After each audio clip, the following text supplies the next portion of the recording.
গল্প কবিতা পাঠে সকলকে স্বাগত জানিয়ে শুরু করছি আজকের গল্প প্রমাণ। লেখক উপেন্দ্রনাথ গঙ্গোপাধ্যায়। তিনটি প্রাণী লইয়া সংসারটি কালস্রোতে সুখের তরণীর মতো ভাসিয়া চলিতেছিল। স্বামী সুধাময়, স্ত্রী অরুণা এবং কন্যা করুণা। সুধাময়ের বয়স ৩৫ বৎসর। মার্চেন্ট অফিসে বড় চাকরি করে। শরীরটি একটু রুগ্ন এবং অলস, মনটি কিন্তু বিশেষভাবে প্রবণ এবং প্রবল। অর্থাৎ গিরি নদীর মতো অতি অল্প বৃষ্টিতেই বহিতে আরম্ভ করে এবং যখন বহিতে আরম্ভ করে তখন খরস্রোতে যুক্তি ও তর্ককে উপল খণ্ডের মতো ভাসাইয়া লইয়া চলে। স্ত্রী অরুণার বয়স ২৫ বৎসর।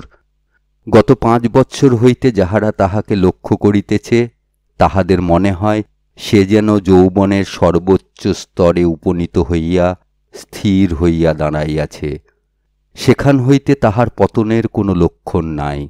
কেবলমাত্র একটি সন্তানের মাতৃত্বে প্রতিষ্ঠিত হইয়াই সে অব্যাহতি লাভ করিয়াছে। মনের তুষ্টি এবং দেহের স্বাস্থ্য উভয়ের সাহচর্যে তাহার নিটোল প্রসন্ন মূর্তিখানি সুদক্ষ চিত্রকরের অঙ্কিত চিত্রের মতো চিত্তাকর্ষক। কন্যা করুণা তাহার জননীর বাল্য মূর্তিখানি সম্পূর্ণভাবে বহন করিয়া কৈশোরের সীমান্ত অতিক্রম করিবার উপক্রম করিতেছিল। সে তাহার জনক জননীর একমাত্র সন্তান হইয়া তাহাদের স্নেহ ভালোবাসার ১৬ আনার অধিকারিণী। এই অভ্রান্ত জ্ঞানটির দ্বারা তাহার মনের মধ্যে একটি সুমিষ্ট অভিমান সঞ্চারিত হইয়াছিল। সেদিন ছুটির দিন ছিল। শীতের মধ্যাহ্নে আহারের পর শয্যার উপর অর্ধশায়িত হইয়া সুধাময় ইংরাজি সংবাদপত্র পাঠ করিতেছিল এবং অদূরে একটা বেতের চেয়ারের উপর বসিয়া অরুণা নিবিষ্ট মনে একটা লেসের ওপর রেশমের ফুল তুলিতেছিল। করুণা বাড়ি ছিল না। স্কুলের প্রধান শিক্ষয়িত্রীর গুরুতর অসুখ শুনিয়া দেখিতে গিয়াছিল। সংবাদপত্রের একটা বিশেষ অংশ সুধাময়ের দৃষ্টি ও মনোযোগ আকর্ষণ করিল। বড় বড় অক্ষরে হেডলাইন: আমেরিকা প্রত্যাগত জ্যোতিষী স্বামী বিমলানন্দ এর অদ্ভুত কাহিনী। তাহার নিম্নের মুদ্রিত বিবরণ পাঠ করিয়া সুধাময় উৎফুল্ল হইয়া উঠিল। উফ, কি আশ্চর্য ক্ষমতা! হিন্দুগণ যে জ্যোতিষশাস্ত্রকে অঙ্কশাস্ত্রের স্তরে লইয়া গিয়াছিল, এতদিনে এই মহাপুরুষ তাহা সপ্রমাণ করিলেন। যে সংশয়ী জাতি হিন্দুর ফলিত জ্যোতিষশাস্ত্রকে এতদিন বুজরুগি বলিয়া পরিহাস করিয়া আসিয়াছে, তাহারাই এখন তাহার প্রকৃত পরিচয় পাইয়া বিস্ময়ে স্তম্ভিত হইয়া গিয়াছে। বলিতেছে এই মহাজ্ঞানীর নিকট অদৃষ্ট সম্পূর্ণভাবে লুপ্ত হইয়া ভূত এবং ভবিষ্যৎ ঠিক বর্তমানের মতোই প্রত্যক্ষ হইয়া দাঁড়াইয়াছে। সুধাময় শয্যার উপর উঠিয়া বসিল। স্বামীর ঔৎসুক্য লক্ষ্য করিয়া অরুণা কহিল, অত মন দিয়ে কি পড়ছ? সুধাময় কহিল, কলিকাতায় বিমলানন্দ স্বামী নামে একজন জ্যোতিষী এসেছেন। অদ্ভুত তাঁর ক্ষমতা। তিনি যা গণনা করেন তার একটিও ভুল হয় না। ইনি আমেরিকায় গিয়েছিলেন। সেখানকার একজন পাদ্রী সাহেব বলেছেন যে একজন পণ্ডিতের অঙ্ক কষায় ভুল হতে পারে, কিন্তু এর জ্যোতিষ গণনায় ভুল হবার জো নেই। তাছাড়া আরও অনেক সাহেব এর গণনা দেখে স্তম্ভিত হয়ে গিয়েছে। দন্তের সাহায্যে সুতা কাটিয়া অরুণা বলিল, কি দেখে গণনা করেন? কোষ্ঠী দেখে, হাতের রেখা দেখে, কপালের রেখা দেখে। যেমন করে বলবে তেমনি করে গণনা করবেন, অথচ গণনার ফল ঠিক এক হবে। আমেরিকায় একজন লোকের কপালের রেখা দেখে ইনি গণনা করেন। তারপর 10 দিন পরে সেই লোকের মুখ ঢেকে হাতের রেখা দেখানো হয়। তিনি হাতের রেখা দেখে যা গণনা করেছিলেন তা আগেকার গণনার সঙ্গে একেবারে হুবহু মিলে গিয়েছিল। অরুণা আর কিছু না বলিয়া নিজের কার্যে মন নিবিষ্ট করিল। সুধাময় কহিল, গোটা 20 টাকা দাও আর বেরোবার কাপড় দাও, এ সুযোগ ছাড়া হবে না। অরুণা কহিল, স্বামীজির সঙ্গে দেখা করতে যেতে হবে নাকি? হ্যাঁ, আর 4 দিন পরে তিনি জাপান রওনা হবেন। হক সাহেবের বাজারের দক্ষিণে আছেন। 11টা থেকে 8টা পর্যন্ত লোকজনের সঙ্গে দেখা করেন। তা টাকা কি হবে? আধ ঘন্টা গণনা করবার জন্যে তাঁর ফি 10 টাকা। মৃদুহাস্য করিয়া অরুণা কহিল, যখনই শুনেছি আমেরিকা ফেরত, তখনই বুঝেছি পাকা ব্যবসাদার। যে স্বামী বলে নিজেকে পরিচয় দেয় তার এত টাকার প্রয়োজন কি? আধ ঘন্টায় 10 টাকা! চক্ষু বিস্ফারিত করিয়া সুধাময় কহিল, বলো কি, যিনি এত বড় একজন মহাত্মা ব্যক্তি, তাঁর কি কোনো মহৎ উদ্দেশ্য নেই তুমি মনে করো? এ টাকা ইনি নিজের জন্যে নিচ্ছেন না। এই টাকা নিয়ে ইনি কাশীতে হিন্দু কলেজ অফ অ্যাস্ট্রোলজি খুলবেন। এত বড় একটা মৃতপ্রায় শাস্ত্রকে জীবন দান করবেন। সুধাময়ের কথা শুনিয়া অরুণা শুধু একটু মৃদু হাস্য করিল, কিছু বলিল না। জ্যোতিষ সম্বন্ধে তাহার স্বামীর অন্ধ বিশ্বাস এবং অনুরাগের কথা সে সম্পূর্ণ অবগত ছিল। প্রতিনিয়ত পুঁথি বগলে পথে পথে ঘুরিয়া ভাগ্য নির্ণয় করিবার নামে যাহারা লোক ঠকাইয়া বেড়ায়, তাহাদের মধ্যে ক্ষমতাপন্ন ব্যক্তি আছে বলিয়া যাহার দৃঢ় বিশ্বাস, আমেরিকা প্রত্যাগত ইংরাজি সার্টিফিকেট প্রাপ্ত স্বামীজি সম্বন্ধে তাহার ধারণা টলাইবার কোনো সম্ভাবনা ছিল না, তাহা অরুণা নিঃসংশয়ে জানিত। সুধাময়কে টাকা দিবার সময় অরুণা জিজ্ঞাসা করিল, আমার সম্বন্ধে কি জিজ্ঞাসা করবে শুনি? স্নেহভরে পত্নীর নাসিকায় অঙ্গুলির মৃদু আঘাত দিয়া সুধাময় কহিল, জিজ্ঞাসা করব কতদিনে তোমার একটি খোকা হবে। অরুণা কহিল, সে খবরের জন্যে আমি একটুও ব্যস্ত নই। ভগবানের কৃপায় করুণ বেঁচে থাক, তাহলেই হলো। তবে কি জিজ্ঞাসা করব? স্বামীর মুখের ওপর প্রশান্ত দৃষ্টি স্থাপিত করিয়া সহাস্য মুখে অরুণা কহিল, জিজ্ঞাসা করো কবে তোমার পায়ে মাথা রেখে আমি মরতে পাব। সুধাময় কহিল, তার চেয়ে জিজ্ঞাসা করব কতদিনে তোমার বৈধব্য যোগ।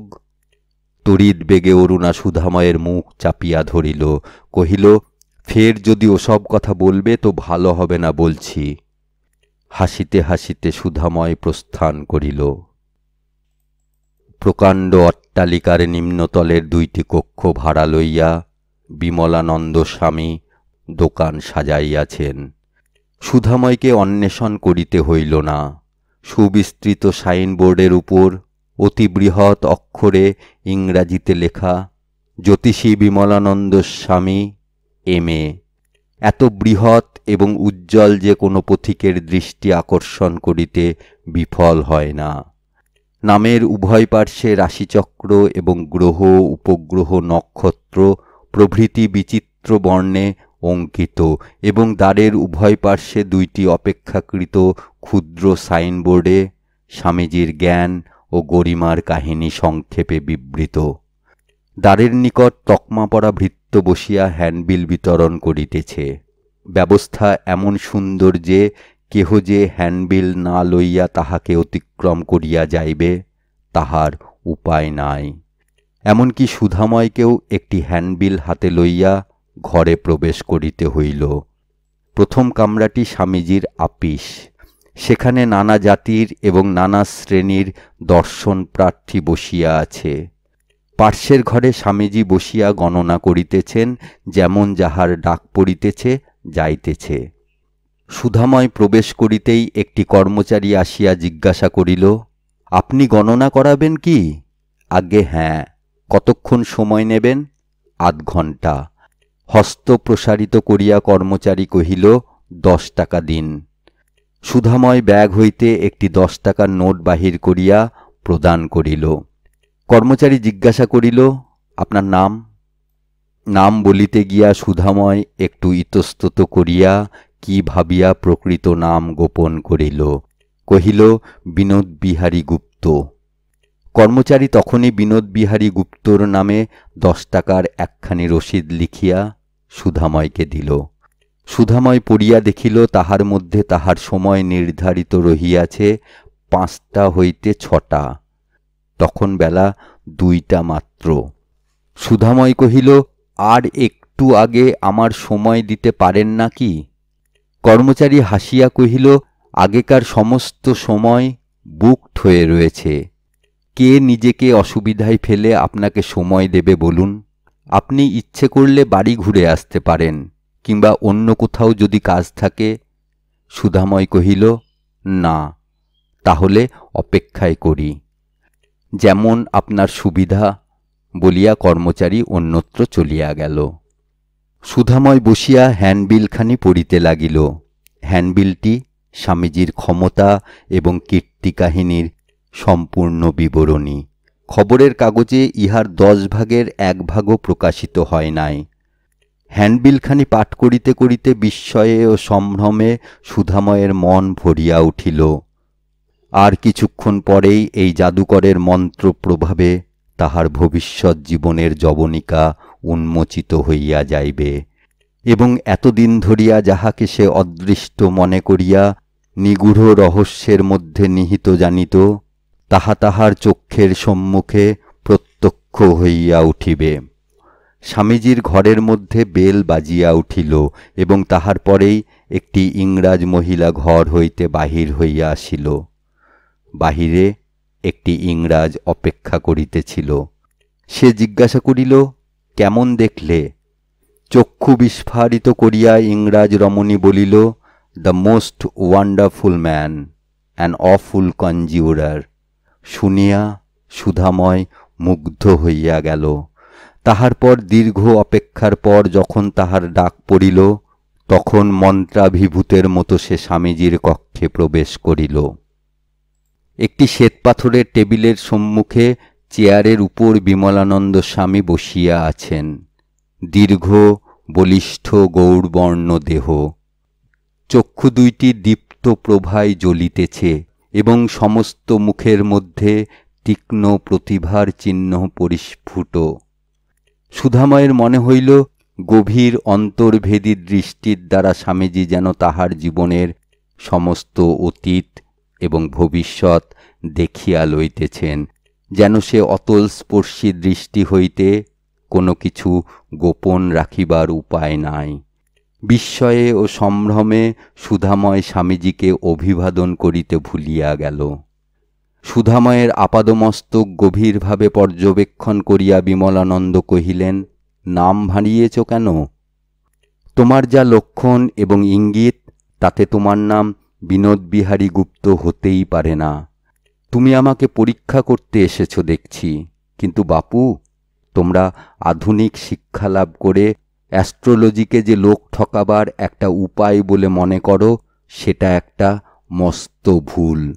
আর সমস্ত উপায়েই লোক ঠকানো যায়, শুধু জ্যোতিষ গণনার দ্বারা যায় না। কারণ যে তোমার অতীত জীবনের ঘটনা বলার স্পর্ধা করছে, সে তোমাকে ঠকাচ্ছে কি ঠকাচ্ছে না, সে বিষয়ে তোমার কোনো সংশয় থাকবার কারণ থাকে না। অপ্রতিভ হইয়া সুধাময় কহিল, আমার অপরাধ হয়েছে, আমাকে ক্ষমা করুন। আমার নাম সুধাময় বসু। বিস্ময়ে ও ভক্তিতে সুধাময় বিহ্বল হইয়া গিয়াছিল। বিমলানন্দ মৃদুহাস্য করিয়া কহিলেন, তুমি অপরাধ করনি। যারা জ্যোতিষ গণনায় ভুল করে তারাই অপরাধ করে। তাদের দোষেই জ্যোতিষশাস্ত্রে লোকের আস্থা নেই। বসো। স্বামীজির সম্মুখে চেয়ারের উপর সুধাময় বসিল। কোষ্ঠী দেখাবে না হাতের রেখা দেখব? সুধাময় কহিল, আপনার যা ইচ্ছা, কোষ্ঠীও এনেছি। স্বামীজি কহিলেন, হাতই দেখি। কোষ্ঠীর গণনায় ভুল হতে পারে, হাতের রেখা মিথ্যা কথা বলে না। সুধাময় হাত বাড়াইয়া দিল। স্বামীজি হাতের রেখা দেখিয়া কাগজে গণনা করিতে লাগিলেন। প্রথমে জন্মরাশি নক্ষত্র, তাহার পর জন্মবৎসর, জন্মদিন সমস্ত গণনা করিলেন। তাহার পর জীবনের অতীত ঘটনা 2-1টি বলিতে লাগিলেন। মুগ্ধ সুধাময় কহিল, আপনি মহাত্মা, আপনার গণনায় কোনো ভুল হয়নি। স্বামীজি কহিলেন, তুমি বিবাহিত, তোমার স্ত্রী জীবিত, কিন্তু তুমি নিঃসন্তান। তোমার সন্তান হয়নি, কখনো হবেও না। একটু বিস্মিত হইয়া সুধাময় কহিল, একটু ভুল হচ্ছে।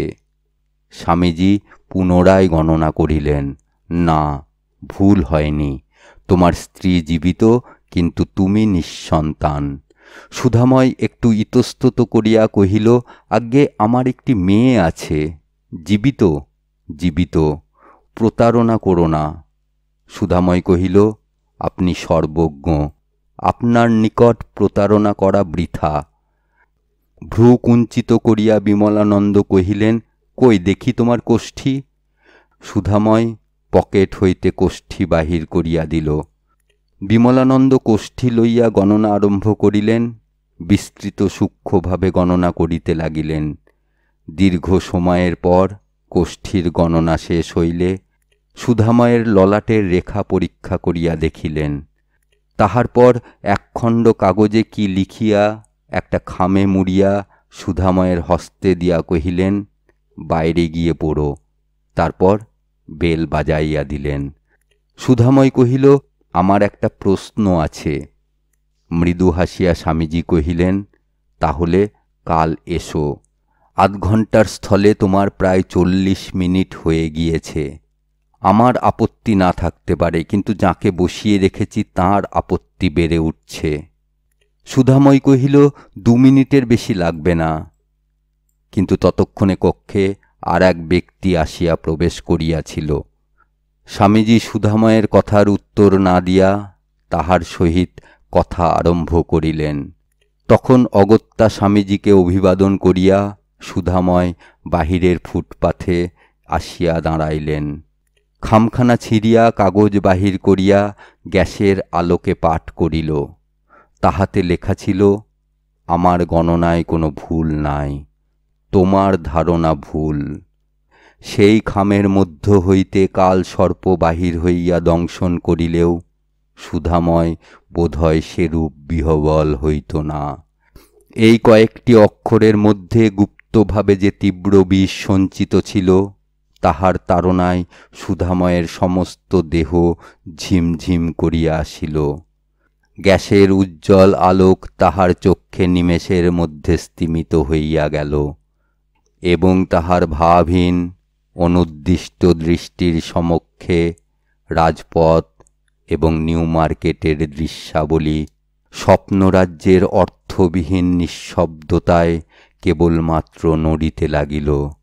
তাহাকে দেখিয়া সম্মুখস্থ ঠিকাগাড়ি হইতে 2 জন সহিস আসিয়া যখন বাবু গাড়ি চাই, গাড়ি চাই করিয়া চিৎকার আরম্ভ করিল, তখন সুধাময়ের চেতনা অল্প ফিরিয়া আসিল এবং কিছু মনে মনে স্থির না করিয়াই সহসা পশ্চিম দিক লক্ষ্য করিয়া সে চলিতে আরম্ভ করিল। কিন্তু পায়ে যেন কেহ পাথর বাঁধিয়া দিয়াছে, কোনো মতেই পা চলিতে চাহে না। চৌরঙ্গী রোড পার হইয়া, ট্রামের রাস্তা পার হইয়া, পুষ্করিণীর পাশ দিয়া মাঠ ভাঙিয়া সুধাময় পশ্চিম দিকে চলিতে লাগিল। পথ আর শেষ হয় না। শীতকালের অন্ধকার রাত্রি, মাঠে লোকজনের ভিড় নাই। সেই নির্জন মাঠ ভাঙিয়া সুধাময় কোথায় চলিয়াছিল তাহা সে নিজেই জানে না। তাহার মনের মধ্যে যে উদ্দাম ঝটিকা গর্জন করিতেছিল, তাহার ভীষণতার মধ্যে তাহার সমস্ত অনুভূতি ডুবিয়া গিয়াছিল। অবশেষে দীর্ঘ সময় এবং দীর্ঘ পথ অতিবাহিত করিয়া মাতালের মতো টলিতে টলিতে সে যখন গঙ্গার ধারে আসিয়া উপস্থিত হইল, তখন রাত্রি 8টা বাজিয়া গিয়াছে। সম্মুখে একটা জেটিতে একটি মাত্রও লোক ছিল না। সুধাময় তাহার উপর গিয়া বসিল।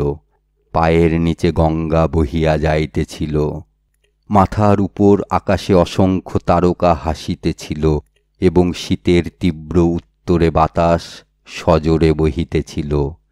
সেইরূপ অবস্থায় বসিয়া প্রায় 2 ঘণ্টা সুধাময় কত কি ভাবিল, কিন্তু মনের অশান্ত ভাবের উপশম হইল না। বিমলানন্দ স্বামীর অভ্রান্ত জ্ঞান আজ তাহার সুখের ফুলে যে নির্মমভাবে দংশন করিয়াছে, তাহা হইতে আর কোনো ক্রমে নিস্তার নাই। আমেরিকাবাসী পাদ্রীর কথা সুধাময়ের মনে পড়িল। অঙ্ক কষায় ভুল হইতে পারে, কিন্তু বিমলানন্দের গণনায় ভুল হইতে পারে না।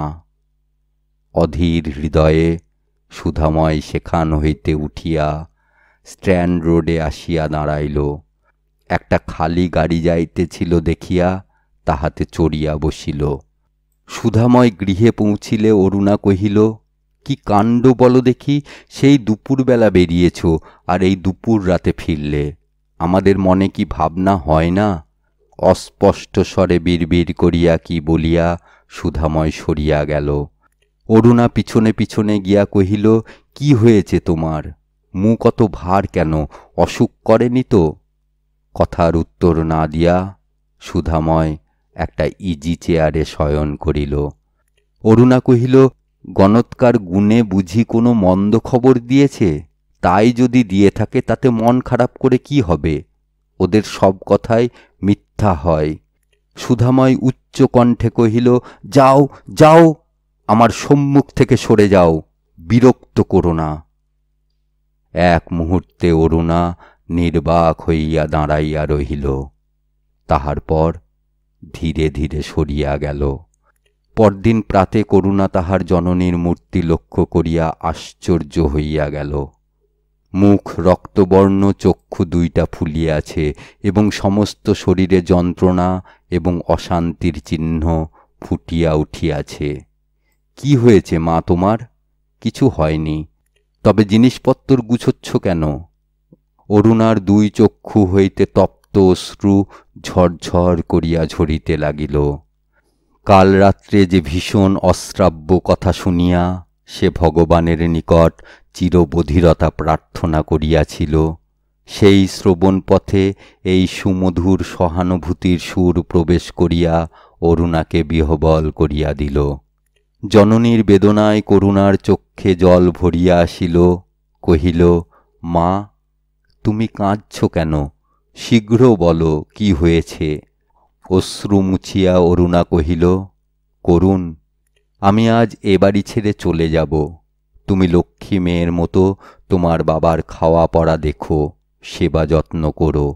আমি জিনিসপত্র গুছিয়ে তোমাকে সব বুঝিয়ে দেব, আর তোমাকে চাবি দিয়ে যাব। তুমি এবার থেকে সব দেখবে, শুনবে, বুঝলে তো? সজোরে মাথা নাড়িয়া করুণা কহিল, আমি সেসব কথা শুনতে চাই নে। তুমি কেন যাচ্ছ বলো? অরুণা কহিল, ছেলে মানুষের সব কথা শুনতে নেই। এইটুকু জেনে রাখো, এখানে কোনো কারণে আমার থাকা চলবে না। তোর মা যদি আর না ফেরে। হ্যাঁ করুণ, তুইও কি তোর মাকে ভুলে যাবি? অরুণা উচ্ছ্বসিত হইয়া কাঁদিতে লাগিল। করুণা কাঁদো কাঁদো স্বরে কহিল, যাও, তুমি যদি ওসব কথা বলবে তো আমি বাবার কাছে গিয়ে জেনে আসব কি হয়েছে। বলিয়া করুণা তাহার পিতার উদ্দেশ্যে চলিল। ব্যস্ত হইয়া অরুণা ডাকিল, করুণ, ও করুণ, শুনে যাও। কিন্তু করুণা ফিরিল না, চলিয়া গেল। 5 মিনিট পরে করুণা ফিরিয়া আসিল। চক্ষে অশ্রু, অভিমানে কণ্ঠ নিরুদ্ধ। তাহাকে সাদরে বক্ষে জড়াইয়া ধরিয়া অরুণা কহিল, করুণ, কি হয়েছে মা? জননীর বক্ষে মুখ লুকাইয়া করুণা ফুলিতে লাগিল। অরুণা তাহার মাথায় সস্নেহে হাত বুলাইয়া বুলাইয়া তাহাকে শান্ত করিবার চেষ্টা করিল।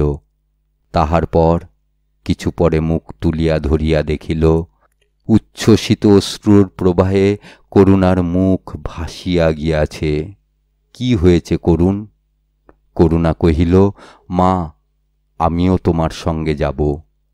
কেন মা? বাবা আমার মুখ দেখবে না বলেছে। এত দুঃখেও, ঘৃণায় ও ক্রোধে অরুণার চক্ষু অগ্নিকণিকার মতো জ্বলিয়া উঠিল। কহিল, যতদিন আমি না ফিরব ছেড়ে থাকতে পারবে? পারব। আচ্ছা, তবে তুমিও চলো। তবে মনে রেখো করুণ, 2 দিন পরে এখানে ফেরবার জন্য অধীর হলে চলবে না। করুণা তাহাতে স্বীকৃত হইয়া কহিল, মা, তবে আমার জিনিসপত্র গুছিয়ে নিই। অরুণা কহিল, না না, সে হবে না, এখান থেকে কোনো জিনিস নিয়ে যেতে পারবে না। পড়েছ তো, পরের দ্রব্য নিলে চুরি করা হয়। বেলা যখন 9টা, তখন অরুণা কন্যাকে লইয়া সুধাময়ের নিকট উপস্থিত হইল। সুধাময় ইজি চেয়ারে শয়ন করিয়া মাথা মুন্ডু কত কি ভাবিতেছিল। সারা রাত্রির অনিদ্রা ও উত্তেজনায় তাহার মূর্তি উদ্ভ্রান্ত হইয়াছিল।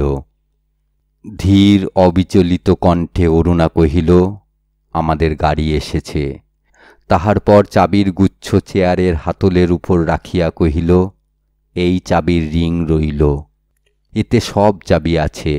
গয়নার বাক্স লোহার সিন্দুকে রইল, আর আমার কাছে সংসার খরচের যে নগদ টাকা ছিল সে টাকা ও হিসেব দেরাজের মধ্যে রেখেছি।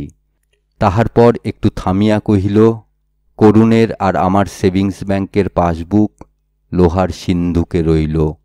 তাহার পর স্বামীর প্রতি একবার গভীর মর্মস্পর্শী দৃষ্টিপাত করিয়া গলবস্ত্র হইয়া প্রণাম করিয়া উঠিয়া দাঁড়াইল। করুণা ঘাড় বাঁকাইয়া মুখ ফিরাইয়া দাঁড়াইয়াছিল, সে প্রণাম করিল না। অভিমানে তাহার মন আচ্ছন্ন হইয়াছিল। অরুণা কহিল, এসো করুণ, আর দেরি নয়। শেষের কথা কয়েকটি বলিতে অরুণার কণ্ঠ কাঁপিয়া গেল। যে শক্তির বলে প্রাণপণে সে এতক্ষণ নিজেকে সম্বরণ করিয়া রাখিয়াছিল, সহসা তাহা ভাঙিয়া পড়িবার উপক্রম করিল। মাতা ও কন্যা উভয়ে নিঃশব্দে ধীরে ধীরে ঘর হইতে বাহির হইয়া গেল। সুধাময় কাঠের মতো ইজি চেয়ারে নীরব নিস্পন্দ হইয়া পড়িয়া রহিল। তাহার অন্তরের নিভৃত প্রদেশ হইতে দুইটি সামান্য কথা বারংবার উঠিতেছিল, শুনে যাও। কিন্তু যেন জাদুমন্ত্র বলে তাহার জিহ্বা অসার হইয়া গিয়াছিল, কোনরূপেই মুখ দিয়া বাহির হইল না। শুধু মনে হইল কে যেন তাহার হৃদয়ের মধ্যে গলিত লৌহ ঢালিয়া দিয়া চলিয়া গেল। অব্যক্ত অসহ্য যন্ত্রণায় হতচেতনের মতো সুধাময় পড়িয়া রহিল। তাহার পর কিছুক্ষণ পরে রাজপথে যখন গুম গুম করিয়া গভীর মর্মভেদী শব্দে একটা গাড়ি চলিয়া যাওয়ার শব্দ শোনা গেল, তখন সুধাময় দুই হস্তে সজোরে বুকের দুই দিকের পাঁজর টিপিয়া ধরিল। অরুণা প্রথমে বউবাজারে তাহার এক দূর সম্পর্কীয় আত্মীয়ের বাড়ি গিয়া উঠিল। তাহার পর সেই দিনই তাহার পিতৃদত্ত একখানা অলঙ্কার বিক্রয় করিয়া তাহার এক আত্মীয়কে সঙ্গে লইয়া রাত্রের গাড়িতে তাহার ভ্রাতার নিকট লাহোর যাত্রা করিল। বন্ধু বান্ধব আত্মীয় স্বজন মনে করিল সুধাময়ের মস্তিষ্কের বিকৃতি ঘটিয়াছে, নহিলে সহসা স্ত্রীকন্যা শ্যালকের নিকট পাঠাইয়া দিয়া দিবারাত্র জ্যোতিষচর্চা লইয়া উন্মত্ত হইবে কেন?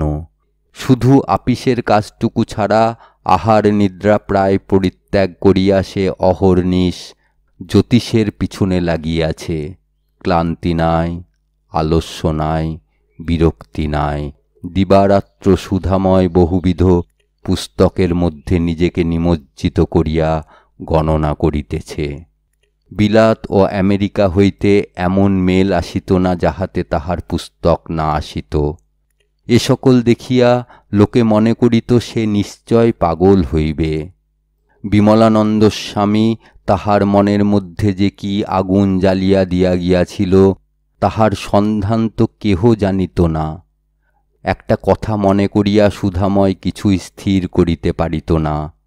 বিমলানন্দের গণনায় ভুল হইতে পারে, এ কথা সেদিন তাহার মনে স্থান পায় নাই বটে, কিন্তু তথাপি অরুণার নিকট সুধাময় যে প্রস্তাব করিয়াছিল তাহাতে অরুণা কোনো মতেই স্বীকার হইল না কেন?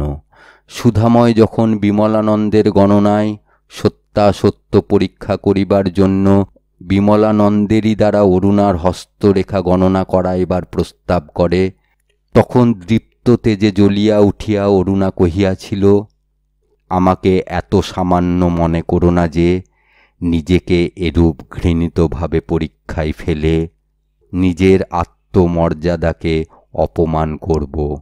এর জন্যে তুমি যদি আমাকে ত্যাগ করো তাতেও আমি রাজি আছি। অরুণা যে কেবল আত্মসম্ভ্রমেরই জ্ঞানে সে পরীক্ষায় সম্মত হয় নাই, সে কথা সুধাময় কল্পনা করিতে পারিত না। এইরূপে 1 বৎসর কাটিয়া গিয়াছে। ইহার মধ্যে একবার সুধাময় তাহার শ্যালকের নামে কিছু টাকা পাঠাইয়াছিল। কুপনে সুধাময় লিখিয়াছিল কর্তব্যের অনুরোধে মাসোহারা। কিন্তু সেই মানি অর্ডার যখন পৃষ্ঠে তীব্র বিদ্রূপ ও তিরস্কার বহন করিয়া ফেরত আসিল, তখন হইতে সুধাময় সম্পূর্ণভাবে নীরব হইয়া গিয়াছিল। একদিন আপিস হইতে আসিয়া সুধাময় দেখিল খামে মোড়া একখানা চিঠি আসিয়াছে। ডাকমোহর লক্ষ্য করিয়া দেখিল লাহোরের ছাপ। একবার মনে হইল চিঠিখানা না খুলিয়া মানি অর্ডার ফেরতের পাল্টা জবাব দিলে হয়, কিন্তু কি ভাবিয়া খামখানা ছিঁড়িয়া চিঠি বাহির করিল। সুধাময় মনে যাহা অনুমান করিয়াছিল, চিঠি খুলিয়া দেখিল তাহা নহে। সে চিঠি করুণার, অরুণার বা তাহার শ্যালকের নহে, একজন ইংরেজ ডাক্তারের। নিম্নে নাম স্বাক্ষর করিয়াছে E.M. জেনেট। পত্রের মর্ম এইরূপ: আপনি বোধহয় অবগত নহেন, আপনার কন্যা মিস করুণা সাংঘাতিকভাবে ক্ষয়রোগে আক্রান্ত। জীবনের আশা তাহার নাই বলিলেই চলে। তবে কোনো অবস্থাতেই রোগীকে পরিত্যাগ করা উচিত নহে বলিয়া আপনাকে এই পত্র লিখিতেছি। আপনি পত্রপাঠ আমার লিখিত মতো ব্যবস্থা করিবেন, বিলম্ব করিবেন না। আপনার কন্যার যে বিশেষ কারণে এবং বিশেষ প্রকারের ক্ষয়রোগ হইয়াছে বলিয়া আমি সন্দেহ করিতেছি, তাহা কদাচিৎ কাহারও হইতে শোনা যায়। যদি আমার অনুমান সত্য হয়, তাহা হইলে আমার অভিজ্ঞতায় এই প্রথম। কোনো ডাক্তারি বহিতে আমি ইহার উল্লেখ দেখিয়াছিলাম বলিয়া মনে পড়ে। আমার সন্দেহ হওয়ায় মিস করুণাকে রনজেন রেড দ্বারা পরীক্ষা করিয়া দেখিয়াছি। তাহার শরীরের কোনো একটা বিশেষ স্থলে একটা বিকৃতি আছে। সেই বিকৃতিই তাহার এই ক্ষয়রোগের মূল। এখন এই রোগের আর একটা বিশেষত্ব এই যে, এ রোগ যেমন কদাচিৎ হইতে দেখা যায়, তেমনি বংশানুগতভাবে ভিন্ন অন্য প্রকারে হয় না। অর্থাৎ যাহার এই রোগ হইবে, বুঝিতে হইবে তাহার পিতার অথবা মাতার কাহারও এই রোগ নিশ্চয় আছে। আপনার পত্নীকে রনজেন রেড দ্বারা পরীক্ষা করিয়া দেখিয়াছি, তাহার কোনো লক্ষণ নাই। আমার অনুমান সত্য হইলে আপনার শরীরে অল্পই হোক বা অধিক হোক একটা নিদর্শন পাওয়া যাইবে। সেরূপ কিছু পাওয়া গেলে রোগ নির্ণয় সম্বন্ধে আমার আর কোনো সন্দেহ থাকিবে না। বুঝিব আপনার নিকট হইতেই আপনার কন্যা এই বিকৃতি লইয়া জন্মিয়াছিল। তাহার পর মানসিক কষ্ট বা শারীরিক অসুস্থতা এমনই কোনো কারণের জন্য সেই বিকৃতি সহসা বাড়িয়া উঠিয়া আপনার কন্যার স্বাস্থ্য নষ্ট করিয়াছে এবং তদনুযায়ী চিকিৎসা করিব। এই পত্রের সহিত ডাক্তারের অবগতির জন্য একটা নোট লিখিয়া পাঠাইলাম। আপনি অবিলম্বে মেডিকেল কলেজের কোনো অভিজ্ঞ ডাক্তারের দ্বারা আপনার দেহ পরীক্ষা করাইয়া আমাকে ফলাফল জানাইবেন। বিলম্ব করিবেন না। মনে রাখিবেন, আপনার কন্যার পক্ষে এখন 1 দিন 1 বৎসরের স্বরূপ। পত্র পাঠ করিয়া সুধাময় কিছুক্ষণ 2 বাহুর মধ্যে মাথা গুঁজিয়া বসিয়া রহিল। এই মর্মান্তিক ঘটনার মধ্য হইতে যে নিদারুণ সত্য নিজেকে প্রকাশ করিবার উপক্রম করিতেছিল, তাহা যদি ঘটিয়া যায়, তাহা হইলে জ্যোতিষশাস্ত্রের সমস্ত বহিতে আগুন লাগাইয়া নিজেকে পুড়াইয়া মারিলেও উপযুক্ত প্রায়শ্চিত্ত হইবে না। সুধাময় তখনই ডাক্তারের পত্র লইয়া বাহির হইয়া পড়িল। মেডিকেল কলেজের একজন বিশিষ্ট অধ্যাপকের সহিত সাক্ষাৎ করিয়া পরদিন প্রাতে তাহার পরীক্ষার ব্যবস্থা করিয়া আসিল।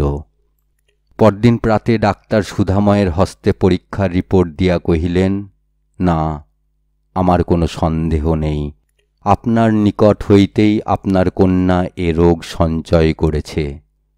শুনিয়া সুধাময়ের হৃদয় নিস্পন্দ হইয়া আসিল। সে অধীরভাবে জিজ্ঞাসা করিল, আমি যদি হঠাৎ কোনো গুরুতর মনঃকষ্ট পাই, আমার রোগও সাংঘাতিকভাবে বেড়ে যেতে পারে নাকি? সুধাময়কে দুর্বল চিত্ত মনে করিয়া ডাক্তার একটু হাসিয়া কহিলেন, না, আপনি সর্বদা প্রফুল্ল চিত্ত থাকবেন। ডাক্তার রঞ্জেন রেড দ্বারা সুধাময়ের ব্যাধিরই সন্ধান পাইয়াছিলেন। সেই ব্যাধির আরও নিম্ন স্তরে যে গভীর মর্মান্তিক যন্ত্রণা নিহিত ছিল, তাহার সন্ধান পান নাই।